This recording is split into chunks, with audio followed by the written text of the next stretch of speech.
Para nuestra siguiente conferencia tenemos un enlace con un investigador muy querido, no solo en el Instituto Nacional de Astrofísica, Óptica y Electrónica, sino en todo el país, el doctor Raúl Rojas,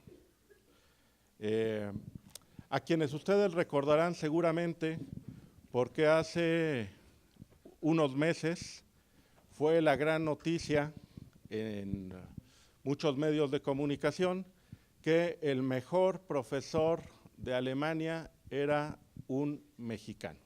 Entonces ustedes bajo esa referencia recordarán al doctor Rojas, quien egresado de la UNAM se ha especializado en temas de cómputo, es profesor de la Universidad Libre de Berlín, experto en inteligencia artificial, redes neuronales, ha trabajado la historia de la computación, ha trabajado sobre automatización de automóviles.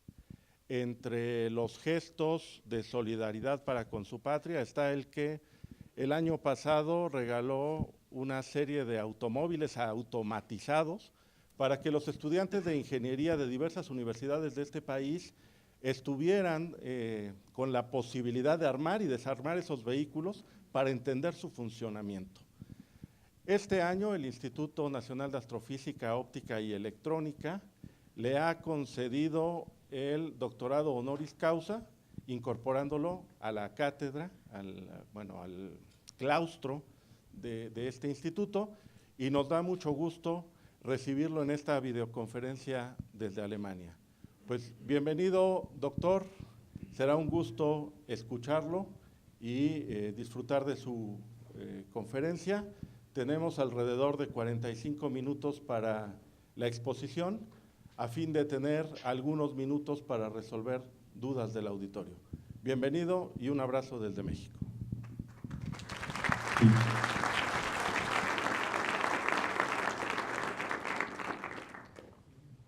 Muchas gracias por la invitación. No sé si me oigan bien. ¿Sí me oyen bien? Sí. Ok.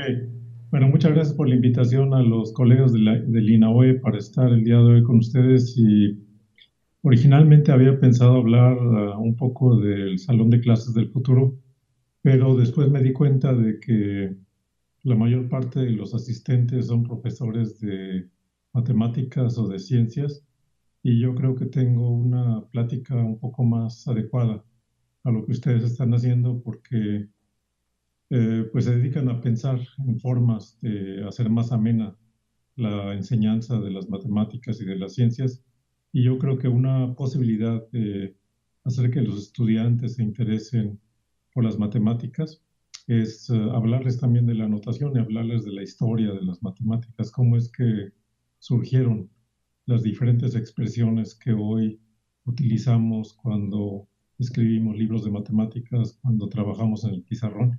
Entonces les voy a hablar realmente de eso. Se llama la plática El lenguaje de las matemáticas, y lo que voy a hacer es que les voy a mostrar la historia de algunos símbolos que resultan interesantes.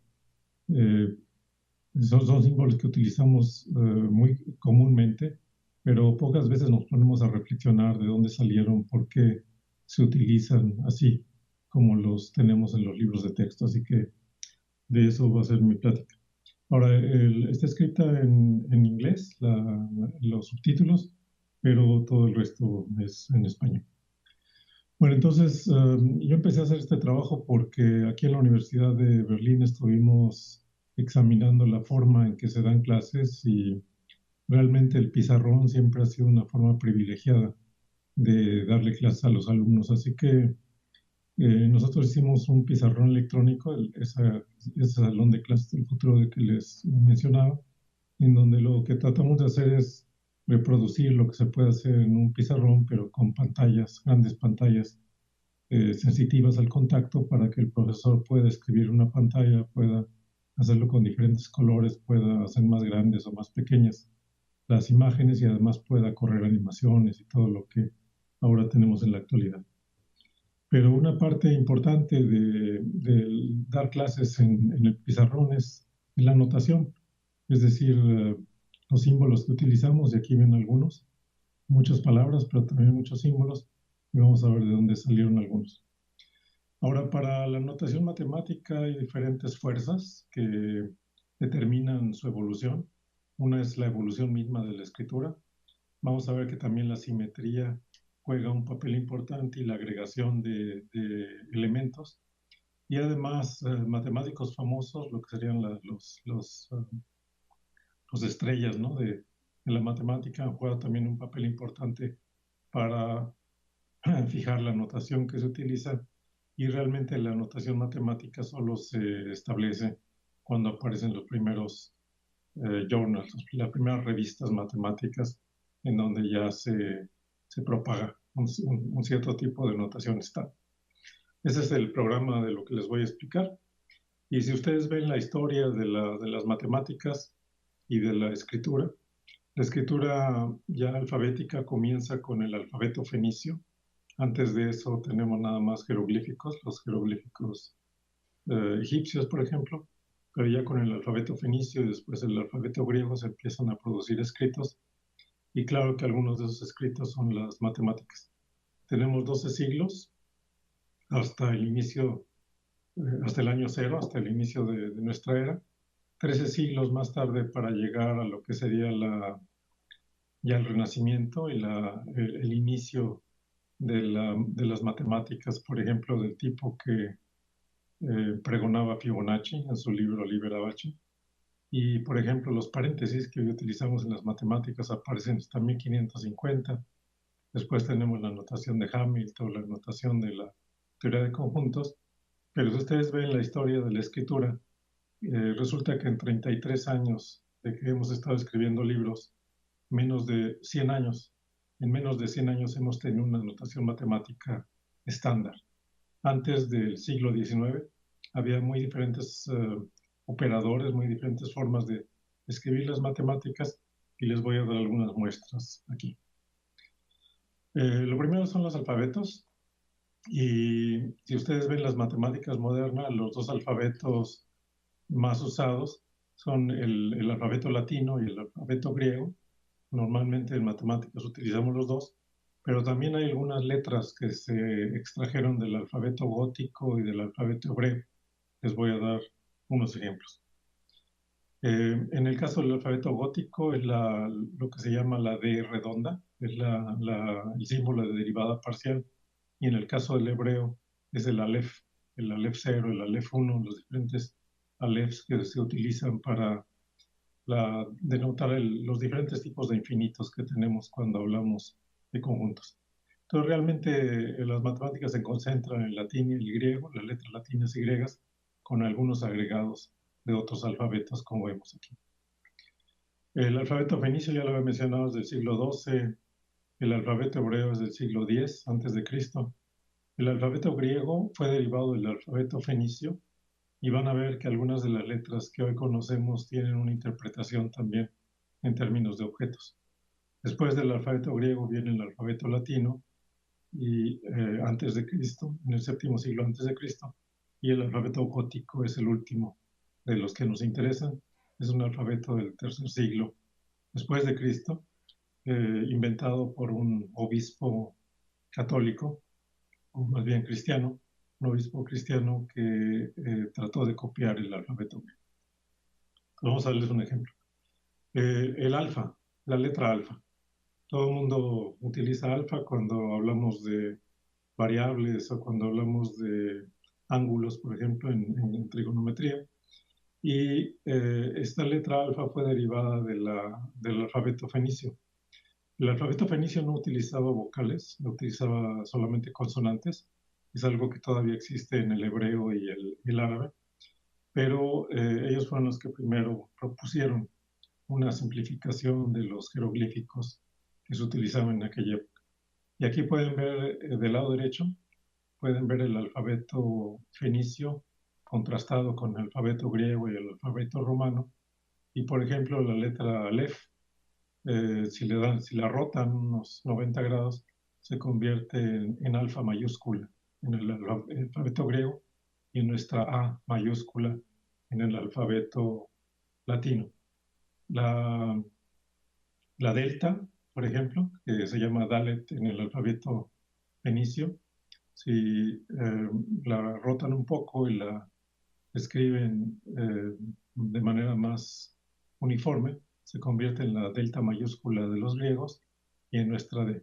Y así sucesivamente, ¿no? Pueden ver que hay diferentes símbolos fenicios, su transformación a los símbolos griegos, a las mayúsculas griegas y la transformación a las mayúsculas latinas. Al principio solo se utilizaban mayúsculas, las letras minúsculas solo aparecen después para la letra manuscrita, para simplificar la forma en que se escribía a mano, pero como al principio se escribía sobre todo grabando las inscripciones, entonces las letras mayúsculas eran las más usadas. Ahora, lo interesante de la letra alfa, de la letra Aleph, que es la primera que tienen ustedes ahí, es que si ustedes lo miran la letra y le dan otra vez una pequeña rotación contra las manecillas del reloj, unos 45 grados, resulta que esa es la primera letra de la palabra toro. Entonces, para recordar las letras, lo que hicieron los fenicios fue que utilizaron objetos, en este caso el toro, y la primera letra es el sonido que quieren representar y la forma de la letra nos remite al objeto que está siendo representado. Así que el alfa es realmente el toro. Si ven ustedes, por ejemplo, la letra teta, que está más o menos a la mitad de la lista, teta del lado fenicio y ya la letra teta del lado griego, esa letra teta era la primera, o la T, prácticamente la T, el sonido T, era el primer sonido para decir rueda en fenicio.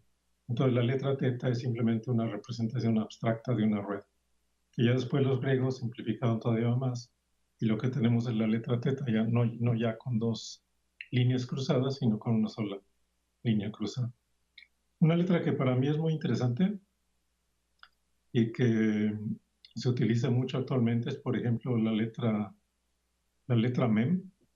Ustedes ven ya más abajo en la lista la letra mem junto a la mu griega. La letra mu griega es la M latina, y esa letra M latina es el primer sonido dentro de la palabra que tienen o dentro del objeto que tienen representado en el alfabeto fenicio.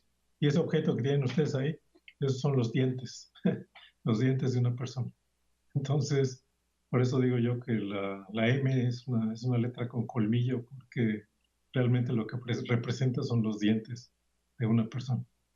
Entonces, es muy interesante ver cómo incluso la forma de escribir las letras griegas no es casual, tiene una conexión histórica y tiene una conexión con objetos que fueron representados en el idioma fenicio de manera abstracta con las letras que ellos inventaron.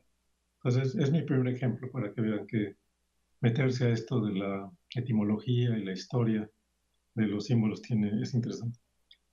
Ahora siguen los números. Hay que utilizar letras, pero también hay que utilizar números. Y los números indoarábigos, los números que utilizamos actualmente, fueron desarrollados o inventados realmente por los hindús, por eso se llaman indoarábigos. Los árabes fueron los que los introdujeron o los llevaron hacia África y después Europa. Y el libro más importante para introducir la notación indoarábiga en Europa es el libro de Fibonacci, el de los famosos números de Fibonacci, editado en 1202.